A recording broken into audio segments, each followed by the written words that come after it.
Welcome to Through the Lens of Christ, a podcast designed to have conversation about things that are happening in culture, questions that we may have theologically, and other questions that impact our day in and day out lives. Our desire is to be able to build these conversations and to be able to get us to critically think not just about the events that are happening, but how do we see these events through the lens of Christ. I hope you enjoy the conversation, and I hope it helps you to critically think through issues in our lives. Good morning, Steve, Ashley. How you doing? Good morning. Well, Good. Good. I think, I don't know if it was 1 or 2 weeks. I think it's only 1 week that we haven't had the band together. So it's good to be back together, sharing together. As we've been doing, we're studying through Acts, and we're going to start with the text, and that we discussed on Sunday, and then we'll get into some of the thoughts. So, Steve, if you wouldn't mind. okay, we'll dive in. So we're in Acts chapter 8, verses 1 to 8. 1 to 8. Here we go. Oh, mine says, just the title in my, this isn't scripture, but it says, Saul ravages the church. The ESV commentary on this little section. So verse 1 says, and Saul approved of his execution, meaning Stephen's execution. And there arose on that day a great persecution against the church in Jerusalem, and they were all scattered throughout the regions of Judea and Samaria, except the apostles. Devout men buried Stephen and made great lamentation over him. But Saul was ravaging the church, and entering house after house, he dragged off men and women and committed them to prison. Now those who were scattered went about preaching the word. Philip went down to the city of Samaria and proclaimed them the Christ. And the crowds with one accord paid attention to what was being said by Philip when they heard him and saw the signs that he did. For unclean spirits, crying out with a loud voice, came out of many who had them, and many who were paralyzed or lame were healed. So there was much joy in that city. Thank you. You're welcome. The bookend statements are interesting, right? Where you have Saul approving of the execution, and then all this chaos in the middle, and this expansion, and then the last one is there's great joy in that city. So yeah, that's a good point. Interesting. But you so what thoughts do either of you have in the text? I think hearing you read that different version, Steve, reminds me the importance of reading several versions of scripture, just because of the different wordings. And in the NIV, it says godly men, and yours said devout men. And then that just made me think of there are so many different words to use to describe what it means to be a Christian and what it means to actually diligently and correctly follow scripture. There were a couple other words too, but that was something that stood out to me while you were reading, just the idea of understanding more fully by reading different versions and other opinions and perspectives. Yeah, I mean, even to the point of, I mean, on Sunday morning, Adam expounding the word to us and telling us, more, and trying to explain to us what's being said, and even our conversations as well, trying to understand what all those words mean. Mm-hmm.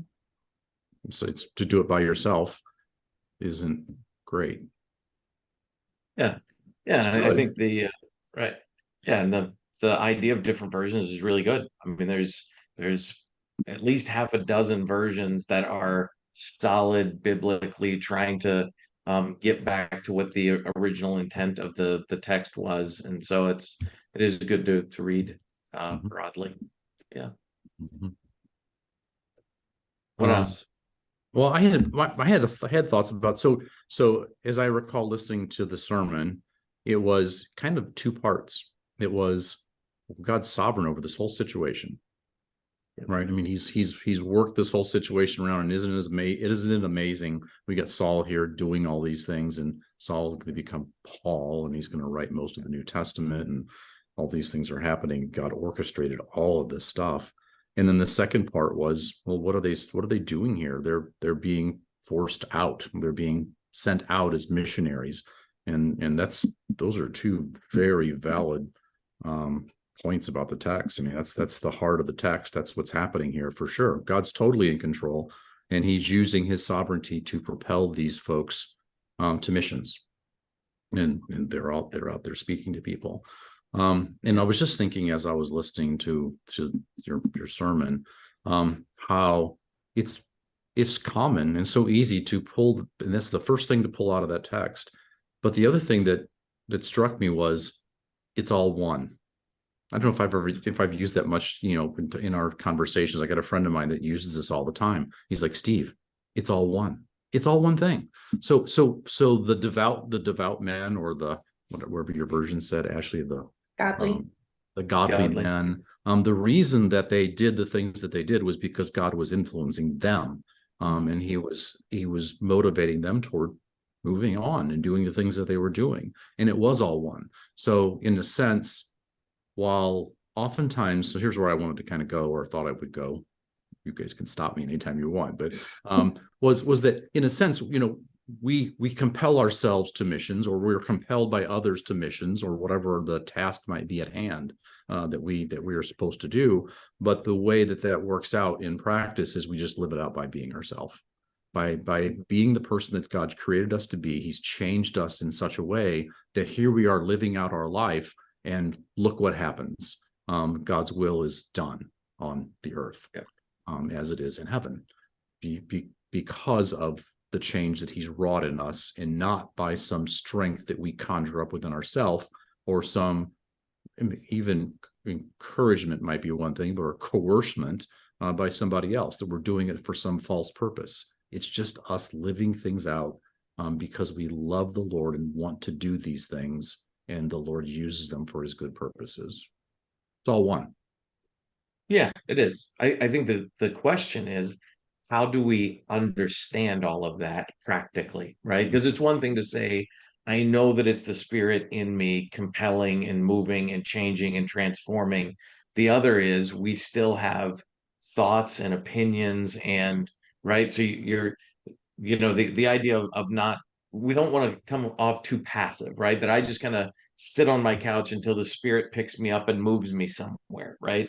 But knowing that the point of sanctification is that my will and God's will should be more aligned and in harmony, right? That as my will dissipates and I desire to seek more of his will, that's where I'm focused and moving and going. But even in the process where I'm failing to move in his will, he's still sovereign enough to use that for his purposes. And so I think it's interesting that God is doing all this, and it is one, and he's got a story, and there's only one narrative happening, and there's not, sometimes we break it into God, man, Satan, right? And so you've got these three parts that are moving independently. In some way, God is working something in this, but it's just one story. Like the Yes. fall, right? You go all the way back. We often look at the fall and we're like, man, God did such a good thing, and then man messed it up. And like God actually is not just using that. It's not like God came into the garden that morning and was surprised that Adam and Eve weren't there, or that he was like, oh man, now what do I do, right? How am I going to reconcile this mess? It had already been planned. It was already done. And even Adam and Eve still responsible for their sin, still responsible for what they've done, but yet still working out God's own plan. It's just that I think all those things are really hard to wrap our minds around, and how do we discern all those pieces? But it's a really good point. Well, it's right. How do we wrap our mind around it? To me, I think that's really close to the heart of the Christian life, is wrapping our mind around all those things. And I think what we end up happening sometimes is we'll abandon one or the other. Mm-hmm. We'll abandon God's sovereignty over things, and we'll be super frustrated. We'll try to just do it all ourselves, right? Or we'll abandon the other side of things, and we'll just try to convince and coerce one of our own, like there is no God. We just go one way or the other. We're like, you have to do this. You have to get this done. You have to do missions this way. You're right. And God uses, right. The deal is, even when that doesn't sound like it's God, well, God still uses all those things because it is all one. So I just wanted to acknowledge that. I think, as I was thinking through all that, because that just happens all the time. If we're not living for the Lord and seeking him, and have, as we talk on this podcast a lot, like eyes that are open to spiritual things, an understanding or a vision or a sense of spiritual things that are happening, we're floundering, and we're just living off of ourselves and the world, and we're probably not even a believer at all. But as we are able to sense those things, and the Lord compels us in different ways, and maybe the compulsion is simply out of love for him that we do it of our own personal volition, still it's propelled by him, or sometimes we're compelled in other ways, legally, compelled by others that are, pressing in on us. And if we just can fall back to that, well, this is something God has for me at the moment. If I could say it, as I live for the Lord, if I love the Lord, if I'm looking to him, trying to understand and know him, then all the things that come in my way, I see in a different way. I see them as something that God has brought in front of me to deal with. And how I deal with that shows me who I am and who God is, and drives me back to him to be changed by him even more. Right. Otherwise, the things that come before me are challenges to me. And then I meet that with my own internal challenge, and all of a sudden we have, human effort against Satan, or worldly effort, and that never ends well. Yeah. So knowing that God is in control of all things, yet I'm to live out in it as things or people come in front of me. Who was I talking to? I was talking to somebody last week, and they were talking about, what do you do with people that are around you? How do you witness and decide who to talk to and what to say? I go, you just deal with what's in front of you. You have access to people, you have access to things to do, and so you do them. And you don't stress out a lot about the things that you don't touch or don't have access to. I think, I don't know. That's what I said anyway.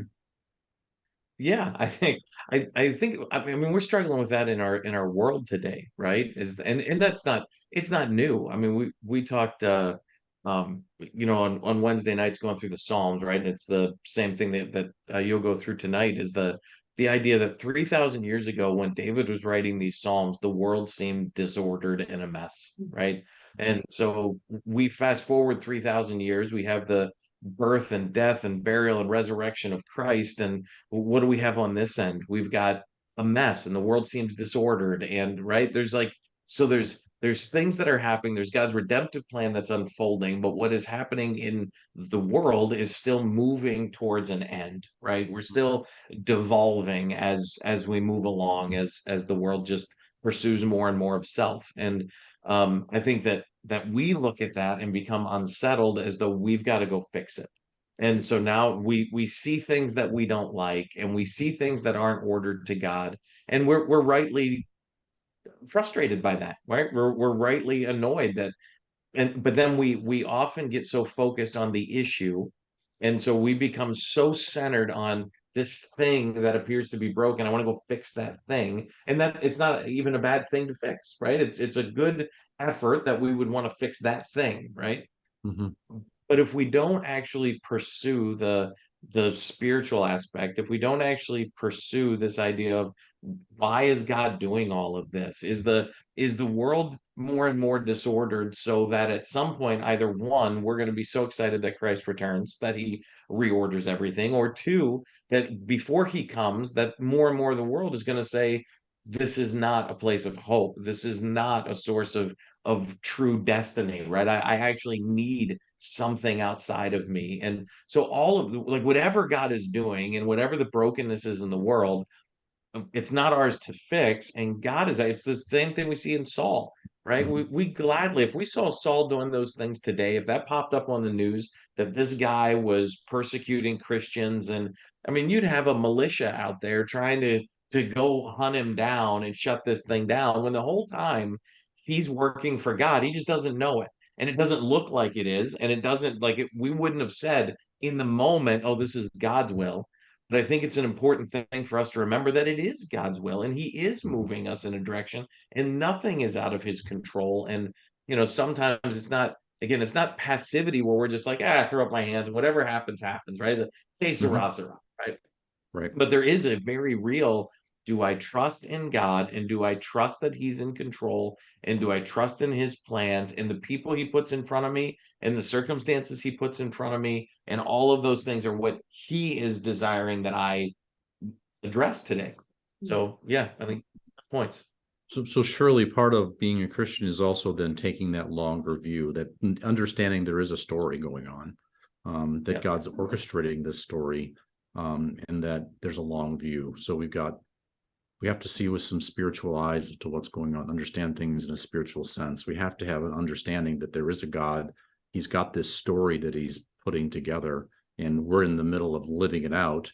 And then this story has an ending that is taken by faith because of what the Lord has said, and that he's coming back to make everything right, so that I don't have to worry about, I don't want this to encourage passivity, really, because you don't, and I know you guys don't either, but it's all going to be made right. Doesn't mean I have to fix it right now, although I might be the one to fix it or fix this little part of the world that I'm living in because of, as I would say it, something's in front of me, or I have this door that's open that I should move through. But I can move through it with confidence and security, knowing that I'm in the hands of the Lord and that I'm not dealing with just flesh and bones here, that God's in control. I think about the image we talked about several weeks ago, but of Moses, right? Who, he's not a passive guy. He's somebody that God put a problem in front of him, but you also see him handle it in one of two ways. You see him handle it when he's 40 in his own might, right? Like, I'm going to go fix this thing. I'm going to be the leader. I'll save the people. And it failed. And then you see him at 80 actually being propelled by God and being ordained by God to go do it. Same guy, same plan, same God, like all, but yet one is in God's will and one is in his will, and one works and one doesn't. And so it's not, to your point, it's not about being passive. It's about actually being obedient to whatever it is God is doing, rather than me trying to I think you said it well. You said I may be the guy to fix it, right? Like, yeah, that doesn't mean that we're not put here in this place to address situations and be a voice and be a light and bring people to Christ. But if we're trying to just bring them to us, or we're trying to fix the situation, it's never going to work. If God is the one who's doing it, it'll work. And we may be very well maybe a major part of that. But that's those are God's decisions and anointings. I wonder, I mean, I feel the older I get, and even with the more of the trouble I see, I still feel more optimistic and hopeful for the future. Do you feel, I mean, I don't know how you feel, Adam or Ashley, how does that work in a 20-something setting, or you guys are decade, I don't know, you're about a decade younger than me, Adam, and Ashley, you're way more than that younger than me. But what does that look like? Go ahead, Ashley. Oh, okay. I think it's not necessarily the way that the world looks that I'm more hopeful, but I think it's the more I understand scripture, the more I understand God's will and how I fit into that, and the more I see holistically his character, and that gives me more hope that whether I am or I'm not, I can be a part of that change, and I can be a part of that light, and being able to actively live in his will and learn to decipher the difference between my will and his will, because I'm a pretty self-centered person, and it's easy to think my way is the best way, but seeing the change of, oh no, that's God's will and this is mine, and being able to actually actively live into his will rather than my own, that's hopeful to me. Yeah, I think it's good. And like you said, it's a constant process of trying to figure out the difference, right? We're a very confused people, and I can definitely convince myself that this is God's will when I'm doing my things. But it's trying to continue to be obedient and see the difference. Yeah, I think go ahead. No, I'll say for sure. I feel the same way. Overall, I feel an optimism, and I still feel an excitement for the future. And even though a lot of people are really discouraged or think, how can young people be excited about things? I'm super excited for what the Lord's going to do. He's in complete control. Yeah. I would agree. I actually think